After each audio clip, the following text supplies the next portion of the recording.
unlock this door with the key of imagination. Beyond it is another dimension. It is the middle ground between science and superstition, and it lies between the pit of man's fears and the summit of his knowledge. You're moving into a land of both shadow and substance, of things and ideas. You've just crossed over into the light zone. Vous ne vous en êtes peut-être pas rendu compte, mais vous venez de quitter l'Agile Tour Bordeaux. Il va être très important pour la suite des opérations que vous gardiez votre calme, car vous venez d'être projeté dans une nouvelle dimension que l'on appelle l'IT Zone. Vous voici maintenant en 50 après Unix, en 2020 de notre ère, dans un petit pays de l'Europe de l'Ouest qui s'appelle la Gaulerie. Et vous êtes maintenant chargé de projet au sein de son ministère de l'Éducation. Le gouvernement de la Gaulerie s'est lancé dans la réforme de son système éducatif et vous apprenez à travers votre manager que vous allez devoir organiser un colloque dont le but est de réfléchir aux grandes tendances des évolutions du secteur de l'enseignement. Comme dans toute organisation qui se respecte, le top-down n'est jamais loin. Et vous apprenez aussi que vous allez devoir faire appel à des cabinets de conseil externes pour mener cette réforme. Vous n'avez même pas le temps de protester, que votre supérieur vous explique que cette directive émane directement du dieu Jupiter lui-même, vous glissant au passage de rajouter le cabinet McKinney dans l'appel d'offres parce qu'ils nous font un pyramide à 500 000 €. Donc vous l'aurez compris, il s'agit d'une dystopie anachronique gallo-romaine et toute ressemblance avec des faits d'actualité sera peut-être fait exprès. Alors, McKinney, vous avez déjà entendu parler, mais vous ne savez pas réellement ce qu'ils font. Alors, vous décidez d'aller sur leur site internet. Alors, désolé pour la suite des mails, je vais devoir vous faire... Je vais vous faire un petit peu d'eau. Alors, voici leur site internet. Et pour l'instant, vous voyez, il n'y a pas grande information, mais il y a un arc de triomphe, il y a un petit côté winner. Mais j'attire votre attention sur deux trucs très importants. Le premier, c'est que Gaulerie s'écrit France dans l'IT Zone, et McKinney avec un S qui ne se prononce pas. Ça, c'est pour éviter toute poursuite judiciaire à la suite de Stoke. Et donc le but là, c'est de savoir comment ils peuvent vous aider dans la réforme du système éducatif de la Gaulerie. Donc on va scroller un petit peu, et là vous avez leur première proposition de valeur.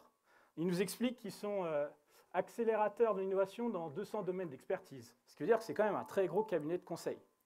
Mais il y a un truc très frappant ici, c'est qu'ils nous mettent en plein milieu qu'ils ont plus de 5000 profils technologiques, ce qui est très bizarre en fait. Pourquoi mettre en avant un de leurs 200 domaines d'expertise? Est-ce que ça veut dire qu'ils sont plus sur la tech que sur le reste? Bon, c'est un peu confus, mais c'est pas grave, on s'accroche. Ensuite, on cherche à créer de l'empathie avec vous. On va vous présenter des membres de leur équipe. Alors, qu'on s'entende bien, on est là sur leur homepage, donc il ne s'agit pas de n'importe qui. Vous avez la directrice générale de McKinney en Gaulerie, un membre du comité exécutif mondial et la chef de pôle d'activité d'assurance. Vous remarquez aussi que, bien sûr, si vous cliquez sur leur page, enfin sur leur carte, en fait, il y a une page qui leur sont dédiées. Malheureusement, ça vous fait une belle jambe parce que ça ne va pas vous aider dans votre mission. Donc retournons sur la page principale. Et là, vous voyez, il y a un premier call to action ici, là, qui vous invite à découvrir d'autres profils. Donc allons voir qui sont ces personnes. Et là, vous voyez que ce n'est pas n'importe qui, parce qu'on a des directeurs et des seniors directeurs. Mais ce que vous remarquez aussi, c'est qu'ils ont chacun une spécialité dans un domaine particulier. Ici, on a le pôle de transformation opérationnelle des acteurs industriels, le McKinney Cancer Center, je ne savais même pas qu'ils avaient des hôpitaux et des médecins, mais bon, allez savoir. Et puis, des gens qui jouent avec leurs doigts, avec le digital, là. Donc, peut-être qu'ils vont avoir quelqu'un dédié à l'éducation. Bon, c'est mal parti. Bon, alors c'est pas grave, revenons sur la page principale. En scrollant un peu plus, leur publication. Donc ça, c'est bien, c'est une démonstration de savoir-faire. Donc, qu'est-ce qu'on a ici? L'humain capital au cœur de la performance durable de l'entreprise. Je ne comprends même pas la phrase personnellement, mais c'est pas grave. La réindustrialisation, secteur bancaire, la triple transition dans le secteur de la distribution. Ce n'est pas une, c'est une triple. Bon, mais il n'y a rien qui est lié à l'éducation. Et ça finit avec un gros encart qui vous invite à travailler pour eux. Et là, vous commencez à vous demander, mais je ne suis même pas le profil pour ça, en fait. Du coup, pour qui a été fait ce site internet? pour des potentiels candidats et candidates ou bien pour des clients? Bon, ça finit par la position de leur bureau dans la capitale. Et là, ça fait bien 5 minutes que vous êtes sur ce site et vous ne savez toujours pas comment ils peuvent vous aider. Cependant, quand vous êtes arrivé, vous avez remarqué que, si j'arrive à scroller, tout en haut, là, il y avait un menu, donc Super User Experience, avec un onglet qui s'appelle Notre métier. Donc, allons découvrir leur métier.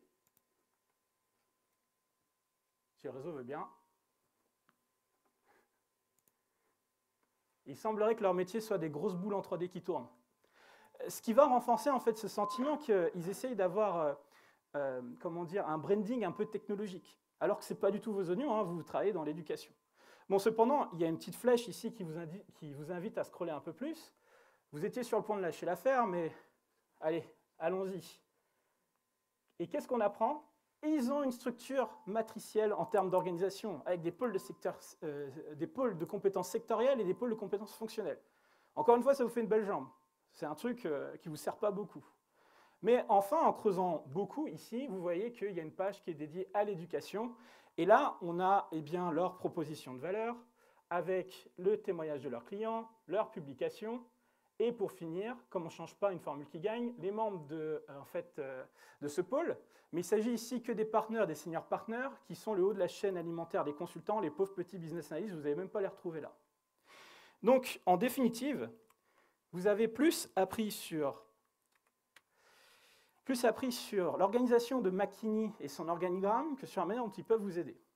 Vous repartez alors avec un sentiment de frustration, un sentiment que vous n'avez pas très bien investi votre temps là. Et ça, ce n'est pas dû au hasard, c'est dû au fait que vous venez de vous frotter à l'IT Zone.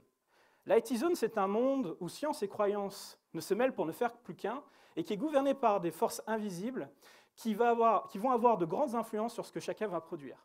Parce qu'ici, on pourrait blâmer en fait les UX designers de McKinney pour avoir construit une expérience aussi déplorable. Mais en réalité, il existe un phénomène qui les ont poussés partiellement à designer le site de cette manière. Pour trouver une explication, on va retourner en juillet 1998. Le New York Times publie une une qui va changer la face de l'IT Zone, notamment en mettant en lumière les exploits du docteur Jacob Nielsen, qui, comme sa photo ne l'indique pas, n'est pas l'inventeur de la souris, même s'il a l'air très content d'en avoir une dans les mains. Alors normalement, j'ai un truc qui s'affiche ici. Je vais rafraîchir la page, on va voir si ça va fonctionner. Alors, le docteur Jacob Nielsen était considéré à l'époque comme le gourou de l'ergonomie de la page web. C'est un des pionniers de la user experience. Le réseau a décidé de ne pas marcher du tout. Hein. Hop. Ça arrive, c'est pas grave. Bon, ça va être un petit peu long, mais c'est pas grave. Et en fait, il s'était lancé comme mission dans les années 90 de rendre le web plus utilisable. Il s'était notamment rendu compte que, voilà, c'était ça que je voulais vous montrer, il s'était notamment rendu compte que les entreprises qui développaient leur site internet avaient tendance à vouloir suroptimiser un indicateur d'indexation dans les moteurs de recherche à cette époque qui s'appelle le... Comment? Ouais. SEO. Alors en fait, c'est un truc qui est un peu plus vieux que ça. C'est le CEO. Vous avez déjà entendu parler de ça? Non? Sérieusement? Et c'est le C-Level Ego Optimization. Et ce qui n'est pas une... Alors, j'ai beaucoup de Larsen, par contre, je ne sais pas si on peut diminuer le...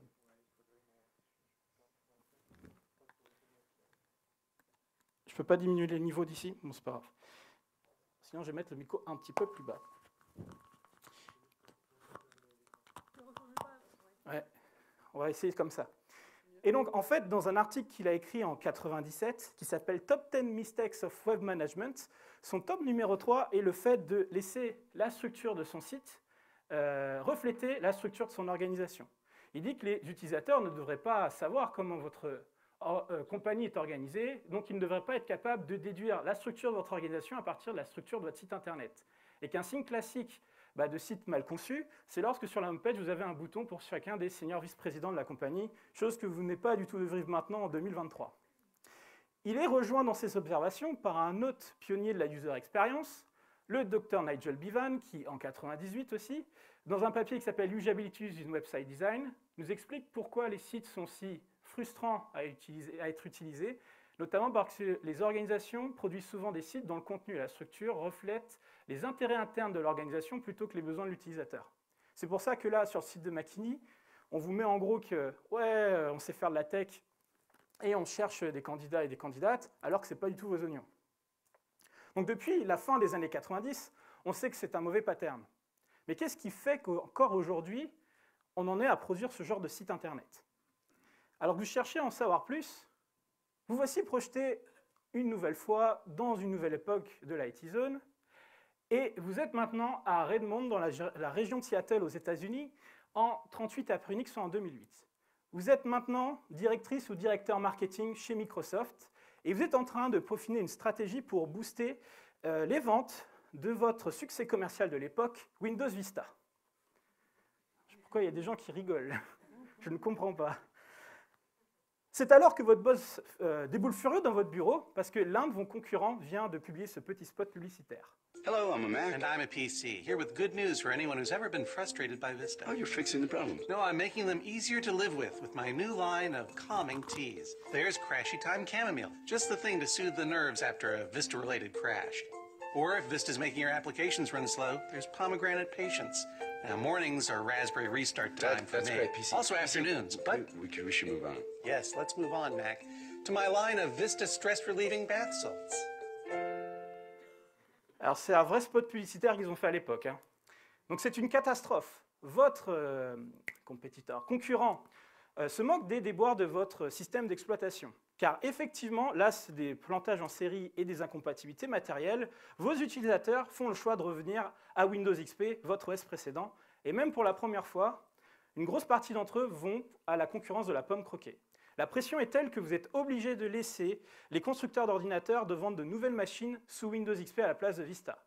Donc je ne dirais pas que c'était un échec, ça n'a simplement pas marché. Désolé pour les références politiques. En fait, dans ces déboires, un chercheur de l'université du Maryland et 2 chercheurs de Microsoft se sont demandé si rétrospectivement, on n'allait pas être capable de mener une étude scientifique là-dessus.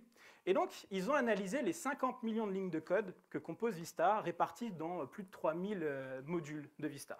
Et ils se sont demandé si on ne serait pas capable de déterminer si certains indicateurs traditionnels de qualité de code seraient des bons prédicteurs de bugs en production. Parmi ces indicateurs, ils ont évalué code churn, c'est la quantité de code que vous allez devoir changer à chaque fois que vous rajoutez une nouvelle fonctionnalité. Code complexity, je vais vous simplifier, c'est la complexité du code. Dependency, c'est le couplage. Code coverage, c'est ce que vous connaissez sous la couverture en test. Et pre-release bug, c'est le nombre de bugs détectés avant la release. Parce qu'ils savent maintenant, en fait, quels modules ont eu des bugs en prod, donc ils se demandent s'il y a une corrélation entre un module défaillant et le fait qu'il y avait une très faible couverture en test. Mais avant de faire ça, ils ont rajouté un indicateur supplémentaire qui est la structure de l'organisation. Ce qui est très bizarre parce que ce n'est pas technique du tout. Vous en conviendrez. Donc pour savoir si ce sont des bons indicateurs, il faut que dans Precision et Recall, ils aient un score qui est le plus proche de 100%. C'est-à-dire qu'ils ont été des bons prédicteurs. Je ne vais pas vous expliquer la différence, mais voici les scores. Et comme vous pouvez le voir, c'est la structure de l'organisation qui a les meilleurs scores, de manière complètement surprenante. Donc dans cette étude de 2008 qui s'appelle The Influence of Organizational Structure on Software Quality in Empirical Case Study, les chercheurs ont démontré que dans le cas de Windows Vista, l'état de l'organisation était un meilleur prédicteur de bugs en prod que le code coverage, par exemple. Donc pour paraphraser Peter Drucker, Organization Its Code Quality Tools Act Breakfast, c'est pas Sonar qui va vous sauver si vous faites du safe. Mais on va revenir sur safe après. Désolé, ça c'était facile, hein, un petit troll. En fait, là, les chercheurs cherchaient à démontrer un postulat qui avait été émis plusieurs décennies avant de ça, en 1975, dans le bouquin de Mythical Man Months du docteur Frederick Brooks, dans lequel il explique que la qualité du produit est grandement affectée par la structure de l'organisation. D'ailleurs, ce livre est fortement recommandé aux adeptes du diagramme de Gantt, le risque de malaise vagal étant trop important dans leur cas. Parce que Man Months, en fait, c'est juste l'unité du dessus du jour homme. Hein. Enfin, bref. Est-ce que vous sentez maintenant cette petite sensation de picotement derrière la nuque? Ça, c'est parce que vous venez d'être projeté, encore une fois, C'est pour être sûr que vous restiez réveillés, ça. Ça, c'est le train qui vous amène à Courbevoie, en gare de la Défense, en 1946 après Unix, en 2016. Et vous êtes maintenant architecte dans une grande multinationale de voyage en ligne. Vous avez notamment défini l'architecture du système de réservation de billets de train, comme suit. Alors, là, ce que vous ne voyez pas, c'est Rail Supply. Il y a un petit problème avec le réseau, mais ce n'est pas grave. Vous avez défini avec les équipes de développement que c'était la meilleure architecture pour répondre aux besoins, qui est que votre entreprise vend des billets de train à travers tous les pays du monde. Le problème, c'est que la manière dont on fait du train est très domestique. Ça dépend énormément de chacun des pays. Comme votre entreprise ne veut pas faire du développement custom pour chacun de ces pays, cette architecture est divisée en 3 briques agnostiques, comme suit. En fait, le Red Supply, c'est toutes les interconnexions avec les transporteurs, type la SNCF en France, la SNCB en Belgique, qui ne sont pas très originaux, Renfe en Espagne, Amtrak aux États-Unis, etc. Et fédérer tout ça en une seule API, quoi. Au-dessus, on a un autre composant qui gère toute la logique métier, comment je recherche mes trains, comment je sélectionne mon tarif, etc. etc. Et tout en haut, bien sûr, l'interface utilisatrice. Donc ça fait 3 ans que vous avez défini cette architecture. Et il est maintenant temps pour vous, en tant qu'architecte, de descendre de votre tour d'ivoire pour aller voir ce que les développeuses et développeurs ont fait, parce que vous avez notamment eu vent qu'il est de plus en plus difficile de maintenir en fait, ces composants en production alors qu'ils sont tout neufs, entre guillemets. Vous avez donc jeté un œil au code, et la stupeur, il a été produit exactement ce qu'on ne voulait pas, chacune des briques était découpable par pays, et certaines fonctionnalités ont été dupliquées au lieu d'être réutilisées. Mais que s'est-il passé ? Est-ce un manque de compétences et de maturité des équipes de développement? Quelqu'un a dit bien sûr. Après quelques investigations, vous vous êtes rendu compte qu'en fait, cela venait d'une croyance du management qui s'appelle la feature team. Alors, la feature team, ça peut très bien marcher, mais je vais vous expliquer ce que c'est. Tout le monde voit ce que c'est qu'une feature team? Ouais. Une feature team, en fait, la feature team, c'est un concept qui est censé en fait amener de l'autonomie aux équipes en leur permettant d'intervenir dans toutes les couches du système d'information pour développer une feature. Mais généralement, cette feature, c'est tout un projet, et une fois qu'elle est faite, ils vont faire autre chose. Qui va maintenir ça? On ne sait pas, parce que magiquement, ça va marcher tout seul. Et là, en fait, le management disposait de 3 équipes. Bon, pour pimenter le truc, elles étaient sur des time zones différentes, sinon c'est pas drôle. Et ils se sont dit que ça allait être plus facile à gérer si on les spécialisait par pays. Notamment parce que le plan de release en production des équipes produits était de dire on fait d'abord un MVP pour la France, on agrémente avec des features, ça nous permet d'ouvrir le marché anglais, et puis finalement l'Allemagne. Mais le truc, c'est que ces équipes avaient des managers différents, des deadlines différentes, time zones différentes, objectifs différentes. Cette croyance et la pression pour livrer a fait en sorte qu'en fait, chacun a sécurisé son code avec un if mon cas pour éviter de casser les copains et les copines à côté. C'est pour ça qu'on a fini dans cette situation. Et le pire là-dedans, c'est que l'ownership de chacun de ces composants-là n'étant pas clair, personne ne veut rembourser la dette technique. Et c'est pour ça qu'on a fini avec quelque chose d'extrêmement difficile à maintenir en production. Donc il semblerait que l'IT Zone essaye de vous envoyer un message. Il semblerait que votre expérience utilisateur, votre conception produit, la qualité du code et la qualité de votre produit et votre architecture soient grandement impactées par votre organisation. Donc pour l'instant, on n'a vu que des symptômes, mais qu'est-ce qui pourrait être une explication de tout ça? Pour trouver une explication, on va devoir faire un bond encore plus grand dans le temps, et cette fois-ci, on va en 1968, et là, le docteur Melvin Conway publie un article qui s'appelle « How do committees invent » dans la revue Datamation, où il s'intéresse sur la manière dont les organisations ont à designer des systèmes. Et là, on va faire un petit exercice que vous allez pouvoir reproduire dans vos organisations, mais peut-être que ça va ennuyer vos managers. Alors, prenons un système e-commerce. Comme celui-là, il est constitué de 4 sous-briques qu'on appelle aussi des sous-systèmes, la gestion des utilisateurs, un autre produit logiciel qui gère les catalogues des produits, qu'est-ce que je mets dans mon panier, le paiement et la facturation. Un système, c'est tout ce que vous voulez, d'une page web à un produit logiciel. Ça peut être votre montre, ça peut être une voiture. Conway se demande s'il n'existerait pas une relation entre la structure du système et celle de l'organisation qui l'a produit. En fait, il regarde et il se dit, quel que soit le contexte, il va être très facile de trouver dans une organisation une équipe en charge de designer, implémenter, mettre en prod, opérer en fait le système. Il remarque aussi que pour que le système dans son ensemble puisse fonctionner, certains de ces sous-systèmes vont devoir s'interfacer. Une interface en IT, généralement, ça peut être quelque chose comme une API avec du transfert de données. Ce qu'il remarque aussi, c'est que si deux sous-systèmes doivent s'interfacer, alors les équipes qui en sont en charge vont devoir avoir une communication formalisée pour négocier une spécification de cette interface, un contrat. Et que généralement, dans des organisations, quand elles ont une certaine taille, cette communication va être facilitée par une coordinatrice ou un coordinateur qui, aujourd'hui, dans les années 2000, peut être un Scrum Master, un PO ou une PO. Enfin, je pense que ça, vous voyez tous de quoi je parle. Il remarque aussi que si deux sous-systèmes ne s'interfacent pas, alors les équipes qui en sont en charge n'ont pas plus besoin de ça que se synchroniser et d'avoir une communication formalisée. Donc Conway démontre qu'il existe une relation étroite entre la structure du système et celle de l'organisation qui l'a produit. Il n'est pas rare qu'en fait, une équipe soit en charge de plusieurs sous-systèmes. Et dans ce cas-là, en fait, la structure de l'organisation devient une version compactée de celle du système. Et des fois, c'est l'inverse, parce qu'on peut avoir plusieurs équipes sur le même système. Et donc, cette similarité de structure entre celle du système et celle de l'organisation est ce qu'on appelle un homomorphisme. Et là, c'est le drame. Parce qu'on pourrait croire qu'en fait, Melvin Conway n'a pas inventé l'eau chaude en faisant ce genre d'observation, mais en réalité, un homomorphisme a des propriétés qui vont grandement nous embêter. Je vais vous donner maintenant plusieurs illustrations de ces propriétés et des embêtements qu'on peut avoir. Admettons que le management a déjà décidé d'une organisation comme suit, mais pour l'instant, on n'a pas décidé de à quoi va ressembler en fait le système. Donc on est au début, on doit analyser le besoin. Vous savez que pour répondre à un besoin, il y a plusieurs solutions possibles. Et que généralement, le rôle d'une organisation, ça va être d'évaluer toutes les solutions qu'on peut imaginer en les comparant vis-à-vis de leurs avantages et leurs inconvénients.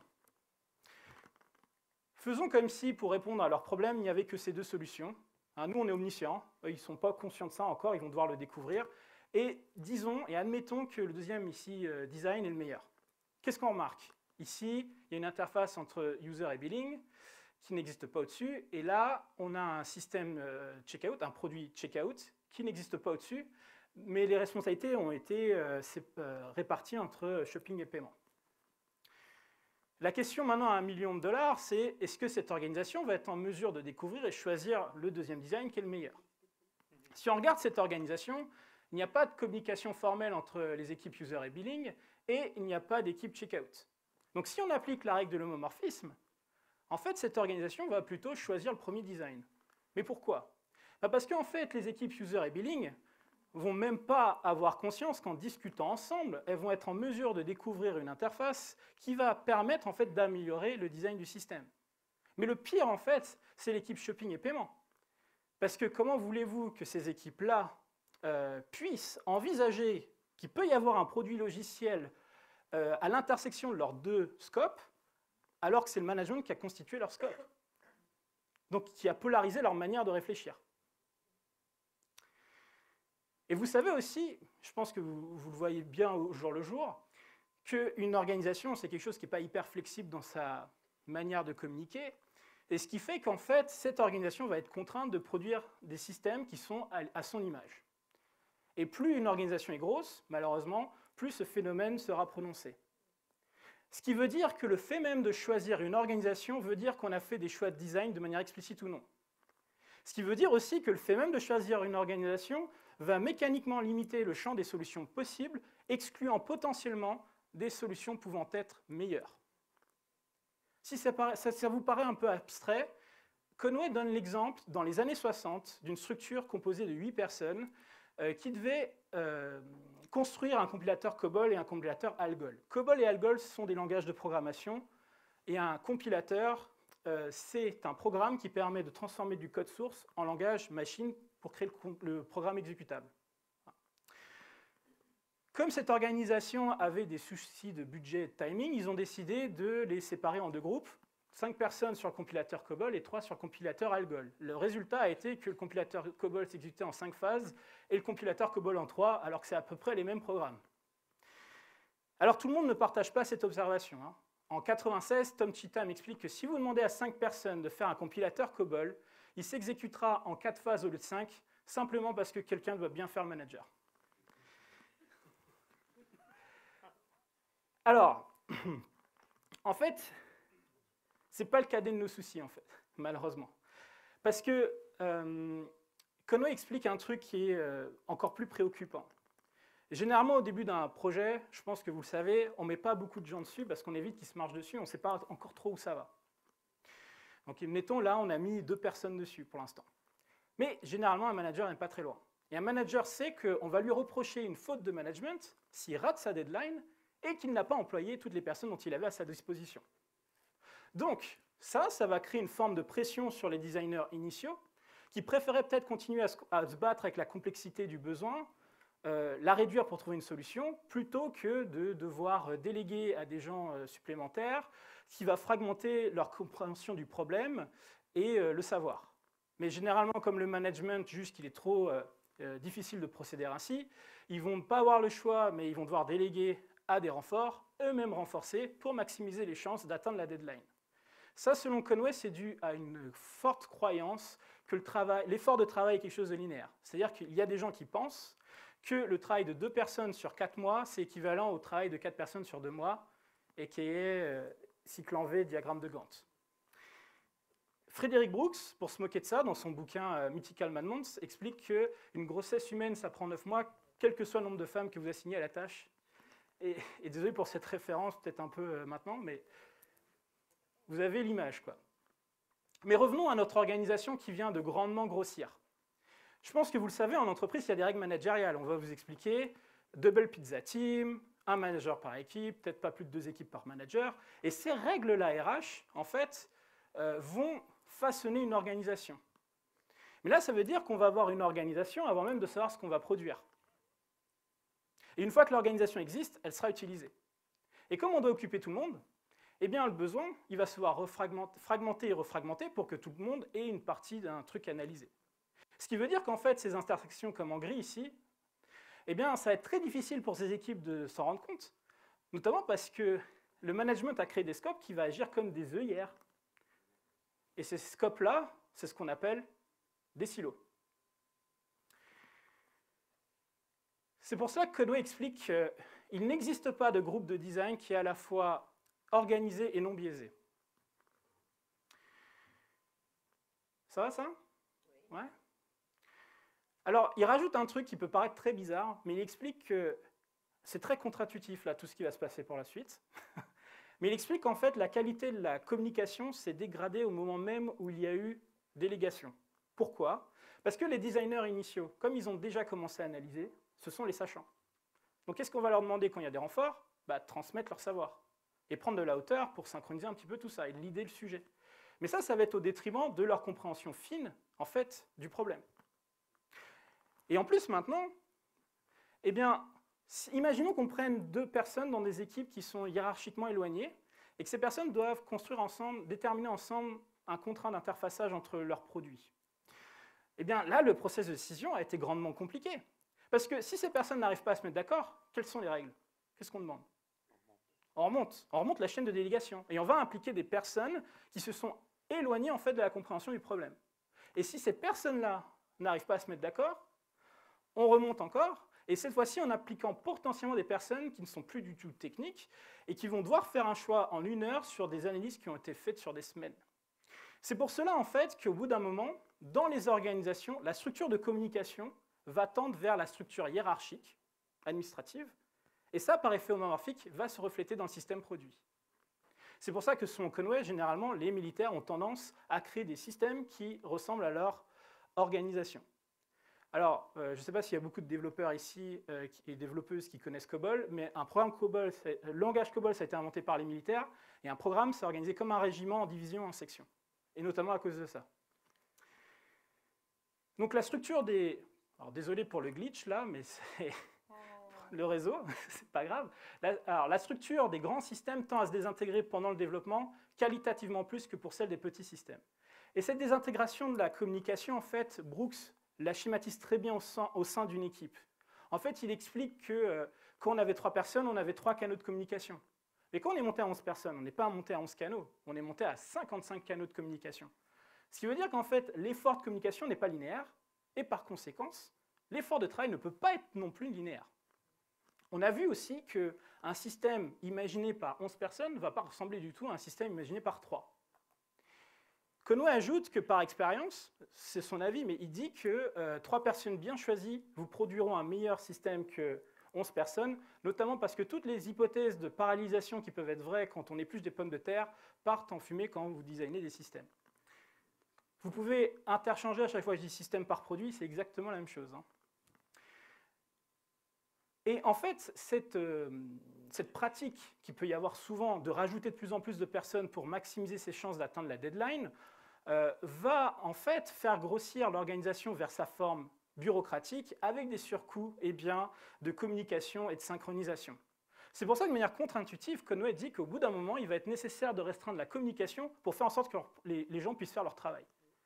Qui ici s'est déjà plaint d'avoir trop de cérémonies et trop de meetings? Ouais, quasiment tout le monde. Est-ce que c'est un hasard? Je ne crois pas. Alors là, ça va devenir sensible. Maintenant qu'on sait ça, on connaît les effets de l'homomorphisme et de la communication. Qu'est-ce qu'on peut dire des organisations at scale sur étagère complètement agnostiques du système qu'on va produire, comme SAFE? S'il y a des gens qui ne connaissent pas, ouais, bah vous avez de la chance. En fait, c'est un graphe complet de hiérarchie et de communication. Si on applique des effets homomorphiques, après ça c'est mon avis, ils sont censés, à mon avis, construire ce qu'on appelle un monolithe distribué, et c'est vraiment le pire des choses qu'on peut faire dans l'IT. Mais bon, ça c'est autre chose. Mais encore une fois, c'est mon avis. Donc je ne vous ai pas vraiment édicté pour l'instant la loi de Conway. En fait, ce que dit la loi de Conway, c'est que les organisations qui designent des systèmes sont contraintes de produire des designs qui sont des copies de leur structure de communication. C'est pour cela que quand vous étiez sur le site de McKinney, la première chose que vous avez découvert, c'était l'organigramme en partant du haut. Et ce qui était flagrant, c'est que plus on rentrait dans le site, plus on descendait les strates de l'organisation. Mais à l'image vraiment de leur organigramme. Comme si c'était la spec, quoi. Mais en fait, non, ça n'a pas été fait exprès. La deuxième chose que vous avez découvert, c'était leur structure matricielle, alors que vous en fichez, et avant même de savoir, c'est ce que je voulais dire, avant même de savoir comment ils pouvaient répondre à votre besoin. Ça, c'est un exemple en prod, encore aujourd'hui, où leur structure de communication a tendu vers leur structure administrative et qui s'est reflétée par homomorphisme dans le système qu'ils ont produit, leur site internet. Dans le cas du site de voyage en ligne, bien qu'on avait pensé une architecture complètement agnostique des pays, pour éviter la duplication de fonctionnalités, les équipes ont construit des systèmes découpables par pays avec duplication parce qu'elles étaient elles-mêmes organisées par pays. Et vous avez vu que dans le cadre de Windows Vista, la qualité de l'organisation était un meilleur indicateur de la qualité du produit vis-à-vis des indicateurs classiques de bonne pratique. Et ça, c'est un effet homomorphique, parce que la propriété d'un côté a un gros impact sur la propriété de l'autre côté. Structure, organisation, enfin plutôt organisation-structure. Alors, je ne vous ai pas dit ce qu'ils ont mis dans Organizational Structure. On va peut-être faire un petit zoom là-dessus. Ils ont vérifié 8 postulats, mais j'en ai cité ici que 3. Ils ont vérifié si une grande perte des membres de l'équipe affectait la rétention de connaissances et donc la qualité. Plus les contributeurs à un composant appartiennent, et contributrices, à la même équipe, plus grande est la qualité, que plus la personne qui a le pouvoir de prendre une décision sur le composant est hiérarchiquement proche des ingénieurs qui l'éditent, meilleure est la qualité. Bizarrement, on est complètement aux antipodes de ce que Conway décrivait comme désintégration de communication. Encore une fois, ce n'est pas une coïncidence. Alors j'imagine maintenant que vous vous demandez, mais sommes-nous condamnés à subir la loi de Conway? Malheureusement, oui. Vous n'allez rien pouvoir faire vis-à-vis de ça. Elle va s'appliquer. Mais vous pouvez apprendre à mieux gérer ses effets. En fait, ce qu'explique Conway, c'est que l'effort de design doit se faire selon le besoin de communication. C'est-à-dire que généralement, quand on part d'un besoin, il faut réduire sa complexité en sous-problèmes, et ça va nous donner, c'est de la grosse vulgarisation que je suis en train de faire là, mais ça va vous donner un peu vos sous-produits, vos sous-systèmes. Une fois que vous avez ça, vous allez devoir définir comment ils doivent s'interfacer pour faire en sorte que le système dans sa globalité fonctionne. Et une fois qu'on a ça, on va pouvoir réfléchir à comment s'organiser de telle manière à restreindre tous les canaux de communication entre les équipes à son strict nécessaire pour faire en sorte que les équipes soient les plus autonomes possibles sans ces surcoûts de synchronisation. Mais cependant, on sait que le premier design n'est jamais le meilleur et qu'en plus les besoins vont évoluer dans le temps. Donc ça veut dire que l'organisation doit rester flexible pour pouvoir continuer à designer de manière efficace. Donc là, sans expliquer comment faire à chacune des étapes, Conway avait décrit une nouvelle méthode de design et d'organisation qui sera nommée plus tard, en 2010, en Inverse Conway Maneuver, donc en manœuvre de Conway inverse. Est-ce que vous avez déjà entendu parler de ça? Ouais, quelques-uns. Mais je vais vous expliquer ce que c'est. Ça, c'est un terme qui a été inventé par Johnny Leroy et Matt Simmons de chez Southworks dans un article qui s'appelle Dealing with Tricky Legacy Platform. Et l'idée, c'est de dire que, généralement, en entreprise, ce qui nous empêche d'être le plus efficace, c'est les silos. On cherche donc à casser ces silos en se réorganisant. Cependant, il ne va pas être réaliste de se réorganiser dans tous les cas. Hein, ça dépend énormément de beaucoup de choses. Et rappelez-vous, en fait, que c'est la structure de communication qui va se refléter dans le produit, dans ce qui va être produit, et pas directement la structure hiérarchique. Il va être plus facile d'influer sur la manière dont les gens communiquent que traiter ou même évoquer le sujet sensible d'une réorganisation administrative. Cependant, en 2015, on voit l'essor des microservices dans l'IT Zone. Je suppose que vous avez déjà entendu parler des microservices.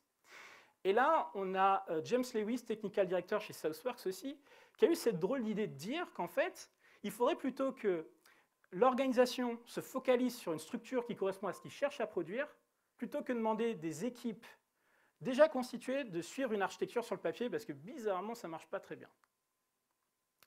Et c'est ça ce qu'on appelle aujourd'hui les Inverse Conway Maneuver. Ce qui est très notable aussi, c'est que dans l'IT Zone, en fait, plusieurs observateurs et observatrices arrivent à peu près au même constat sans forcément être de l'école des Inverse Conway Maneuver.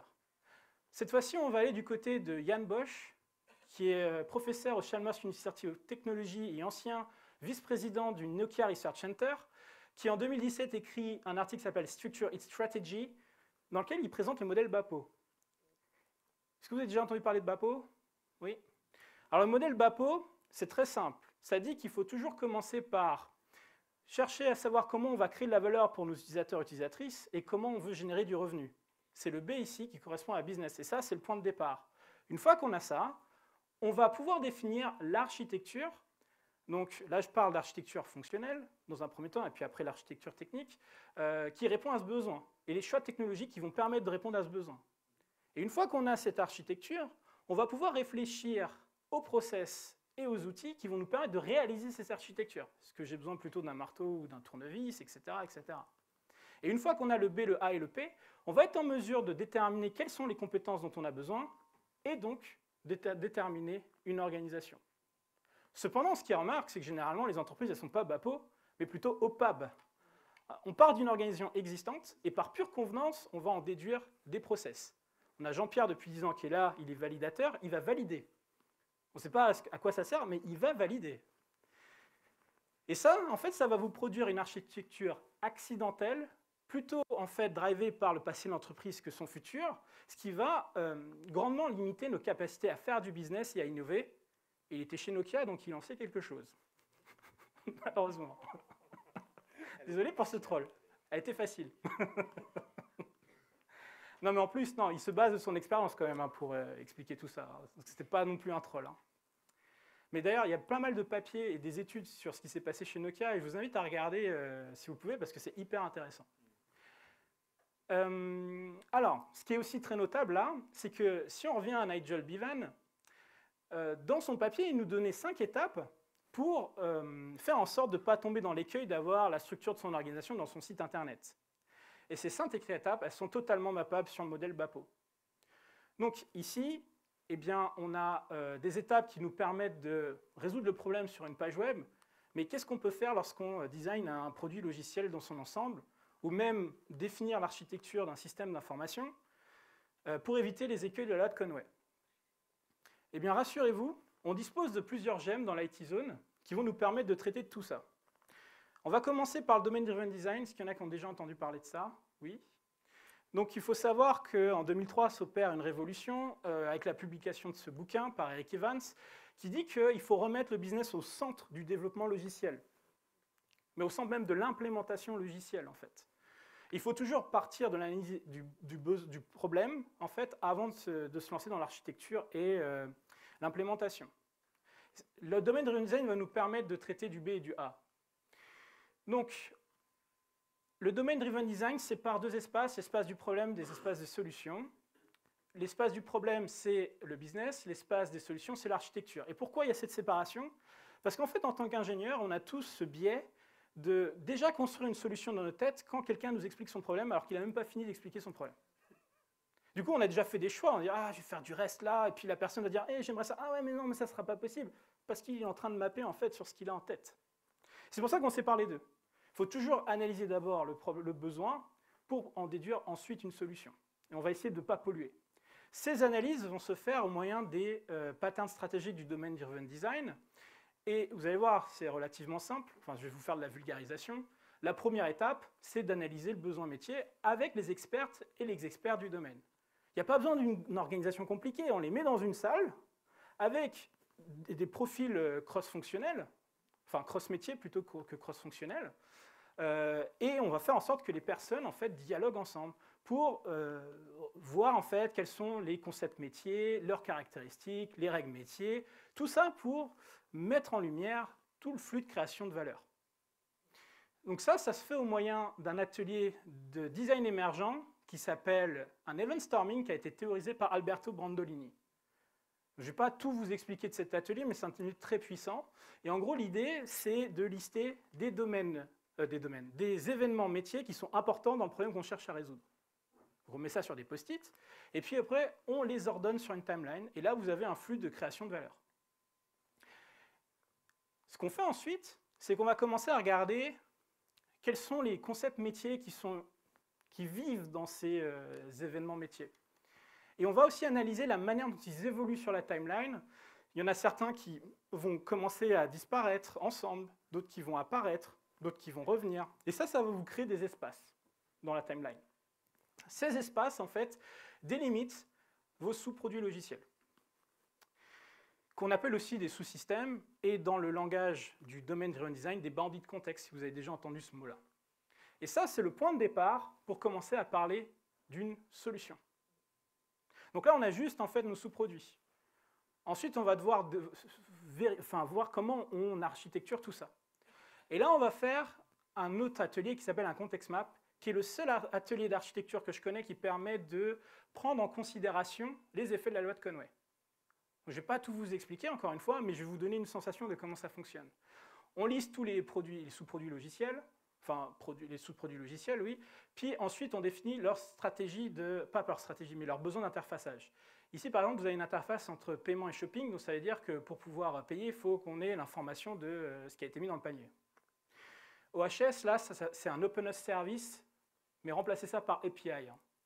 C'était le terme qui était utilisé en 2003, mais on pouvait appeler ça API. Je ne vais pas vous expliquer ce qui est Anti-Corruption Layer, là, parce que ça parle plus aux développeurs, mais il y en a qui voient ce que c'est un Anti-Corruption Layer? Ouais. Mais en gros, on peut définir si on se protège ou pas du modèle de shopping, pour savoir s'ils changent leur modèle, est-ce que ça va casser les internes de paiement, ou j'ai une zone ici qui fait tampon. En gros, je vous simplifie le truc. Ensuite, on va analyser le rapport de force métier de ces produits logiciels. Il y a plusieurs types de rapports de force, mais là, on va voir le mutually dependent. Qu'est-ce que ça veut dire? Ça veut dire que si on a un des deux qui est en échec, les deux vont être en échec. Parce que si vous rajoutez des trucs dans votre panier, vous ne pouvez pas payer, ça ne sert à rien à l'utilisateur. Et s'il peut payer, mais il ne peut rien rajouter dans son panier, ça ne sert à rien non plus. C'est ça le mutually dependent. Et là, le critère de succès, il est à la fois technique, ça plante en prod, métier, par exemple, la fonctionnalité est mal implémentée, ou même le succès commercial. Pourquoi on fait ça? Parce que ce qu'on va regarder ensuite, c'est la manière dont les équipes qui en sont en charge interagissent. Il y a plusieurs modes d'interaction, mais admettons que là, vous êtes rendu compte qu'ils avaient une relation customer-supplier. Ça veut dire qu'en fait, l'équipe paiement, à chaque fois que cette équipe a un besoin, elle va faire prioriser son besoin dans la backlog de l'équipe shopping.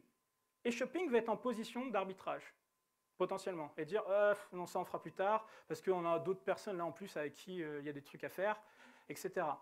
Mais est-ce que c'est réaliste de faire ça? Est-ce que c'est une bonne idée? Parce que s'ils sont mutually dependent, si paiement est en échec, eux-mêmes seraient en échec aussi. Peut-être qu'il faudrait qu'ils rentrent dans un autre mode de partenariat qui est théorisé par le domaine driven design, qui est le partnership. Donc là, vous avez une sensation un petit peu de ce que ça peut être, mais en gros, ils vont travailler ensemble à définir des objectifs communs, s'aligner, etc. Et potentiellement avoir, je vais utiliser le mot, mais peut-être des cérémonies ensemble, etc. Bon, bref, il y a plusieurs solutions potentielles pour avoir un vrai partnership, mais la philosophie n'est pas la même, les modes d'interaction ne sont pas les mêmes dans un partnership.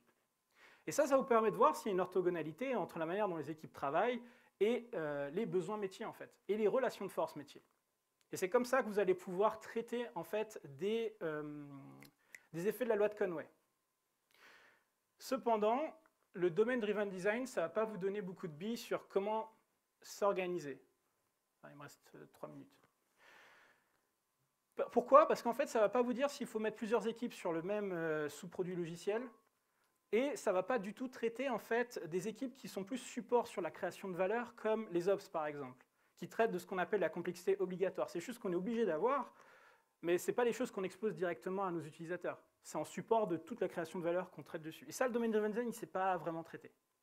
Mais heureusement pour nous, en fait, en 2019 sort Team Topologies, qui va traiter du process et de l'organisation. Ça a été théorisé par Matthew Skelton et Manuel Pais. Est-ce que vous avez déjà entendu parler de Team Topologies? Oui. Alors, Team Topologies, c'est un pattern dynamique d'organisation qui est aligné dans, dans la lignée des inverse Conway-Mallover et complémentaire au domain-driven design stratégique. Je vais vous donner, pareil, je ne vais pas tout vous expliquer, mais je vais vous donner un petit peu les trucs principaux. Je ne sais pas si vous savez comment généralement on constitue une équipe, mais très souvent, en fait, on part d'une complexité, en fait, complexité du produit logiciel, et on se dit on va rajouter autant de gens que possible pour enquiller toute la complexité qui est dessus. Team Topologies dit qu'il faut faire l'inverse, en fait. Il faut plutôt limiter la taille du système à la charge cognitive d'une équipe. Parce que sinon, elle va se noyer.